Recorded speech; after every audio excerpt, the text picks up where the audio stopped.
Assalamualaikum warahmatullahi wabarakatuh. Kami dari Tutor 5 akan mempresentasikan tentang radioisotop. Saya Indonesia absen 20, dengan teman saya Aisyah Yasmin absen 2, Aulia Nirmala absen 6, Nisrina Labiba absen 23, Regina Purihita absen 27, dan Syarifah Fania absen 30.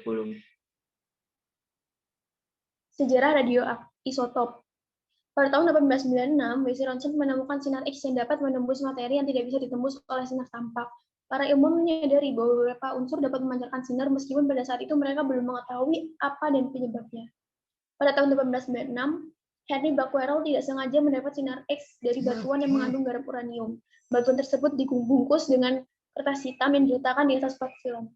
Ia terkejut bagian film menjadi hitam. Ia menemukan radiasi yang lebih kuat dari sinar X. Pada tahun 1896, Mary dan Pierre Curie berhasil memisahkan sejumlah kecil unsur baru dari beberapa ton biji uranium, yaitu polonium dan radium. Ia menemukan bahwa uranium merupakan unsur radioaktif yang setiap saat mengalami peluruhan dan menciptakan unsur baru sampai memancarkan radiasi yang kuat. Pada tahun 1900, penemuan sinar gamma oleh Paul Kulitzsilas, namun tidak ia namakan dan publikasikan. Pada tahun 1903, Rutherford menggabungkan penemuan Henry dan Paul, sehingga disimpulkan sinar radioaktif terdiri dari sinar alfa yang bermuatan positif, sinar beta yang bermuatan negatif, dan sinar gamma yang tidak bermuatan. Pada tahun 1932, James menemukan neutron yang menjadi langkah dalam ditemukannya cara untuk membuat inti atom tidak stabil dan mempunyai gejala radioaktivitas. Apa itu radioisotop? Radioisotop adalah isotop tidak stabil atau radioaktif yang dari sebuah unsur yang dapat berubah menjadi unsur lain dengan memberikan radiasi. Isotop adalah ketika dua atom memiliki jumlah proton yang sama, namun masanya berbeda. Proton adalah muatan positif dalam atom dan tidak bisa keluar atau pindah dari satu atom ke atom lainnya. Radioisotop dapat dibuat oleh manusia dengan cara menembak isotop stabil dengan neutron ke dalam bahan atau target. Penembakan isotop dapat menambah jumlah neutron dalam inti target, sehingga terbentuklah ketidakstabilan inti atom lalu sifatnya menjadi radioaktif. Berikut adalah manfaat-manfaatnya. Yang pertama, radioisotop dalam bidang kedokteran, radioisotop dalam bidang pertanian, radioisotop dalam bidang industri, radioisotop dalam bidang hidrologi, dan radioisotop dalam bidang sains. Radioisotop dalam bidang kesehatan. Yang pertama untuk mendeteksi kerusakan jantung pada manusia, yang kedua untuk mendeteksi penyakit otak atau untuk mengetahui gangguan ginjal, yang ketiga untuk terapi dan mematikan sel kanker dan tumor karena dapat menghasilkan radiasi gamma, dan yang terakhir digunakan untuk mencari ketidaknormalan pada diabetes dan anemia. Radioisotop dalam bidang pertanian, untuk membuat benih tumbuh lebih unggul dibandingkan dengan induknya, dan yang kedua, pupuk yang mengandung N15 dipantau dengan alat pencacah jika tidak terdeteksi adanya radiasi, berarti pupuk diserap oleh tanaman dengan sempurna.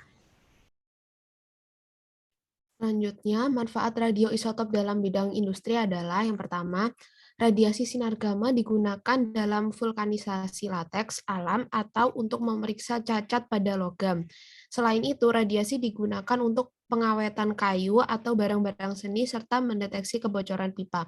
Yang kedua, larutan horium pada petromax agar lampu menyala lebih terang. Manfaat radioisotop dalam bidang hidrologi, yaitu Na24 digunakan untuk mempelajari kecepatan aliran sungai, sedangkan jika Na24 dalam bentuk karbonat digunakan untuk menyelidiki kebocoran pipa air di bawah. Selanjutnya, manfaat radioisotop dalam bidang sains. Yang pertama, iodin 131 untuk mempelajari kesetimbangan dinamis. Kedua, oksigen 18 digunakan untuk mempelajari reaksi esterifikasi, dan yang terakhir karbon 14 untuk mempelajari mekanisme reaksi fotosintesis.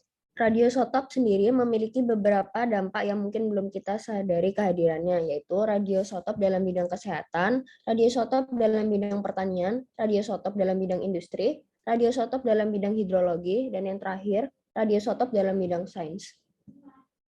Yang pertama, radioisotop dalam bidang kesehatan. Dampak positifnya, radioisotop sangat membantu dalam bidang kesehatan seperti terapi kanker dan teknik pencitraan. Dampak negatifnya, radiasi dapat mempercepat pembelahan sel tubuh. Reaksi berantai yang tidak terkendali mampu menghasilkan energi yang sangat besar dalam waktu yang singkat. Selanjutnya yaitu radioisotop dalam bidang pertanian. Dampak positifnya yaitu radioisotop dapat digunakan dalam pembuatan bibit unggul, penentuan waktu pemupukan yang tepat, dan pengendalian hama. Selanjutnya dampak negatifnya yaitu penggunaan zat-zat tertentu secara berlebihan dapat merusak pertumbuhan tanaman atau terjadi malpraktek dalam mengadakan pemulihan atau mencari bibit unggul agar hasil yang diperoleh lebih baik dapat mengakibatkan cacat.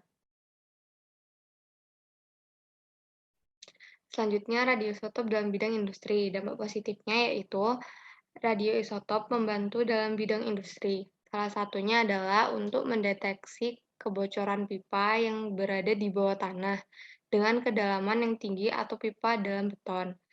Dampak negatifnya yaitu lingkungan di sekitar perindustrian tersebut mengalami peningkatan suhu yang memicu terjadinya reaksi kimia di atmosfer yang menyebabkan penipisan terhadap lapisan ozon. Di perairan laut, intensitas limbah dari perindustrian yang mengandung zat radioaktif yang tinggi dapat menyebabkan organisme kecil di laut musnah. Radioisotop dalam bidang hidrologi. Dampak positifnya, pancaran radiasi isotop membantu dalam pelacakan perunut dalam bidang hidrologi. Dengan perunut radioisotop, berbagai masalah dalam bidang hidrologi dapat dipecahkan secara langsung dan cepat. Dampak negatifnya, apabila penggunaan zat radioaktif terjadi kesalahan dan menjadi tidak terkendali, dapat menyebabkan kerusakan lingkungan, terutama sumber daya air dan rusaknya siklus hidrologi. Radioisotop dalam bidang sains. Dampak positifnya, dalam skala kecil yang dapat dikendalikan radioisotop membantu dalam penelitian. Kemudian dampak negatifnya, dalam skala besar dapat mengakibatkan reaksi berantai yang tidak terkendali yang mampu menghasilkan energi yang sangat besar dalam waktu singkat, seperti yang terjadi pada reaksi bom nuklir. Berikut daftar pustaka yang kami gunakan untuk membuat presentasi. Sekian dari tutor 5. Mohon maaf bila ada salah. Wassalamualaikum warahmatullahi wabarakatuh.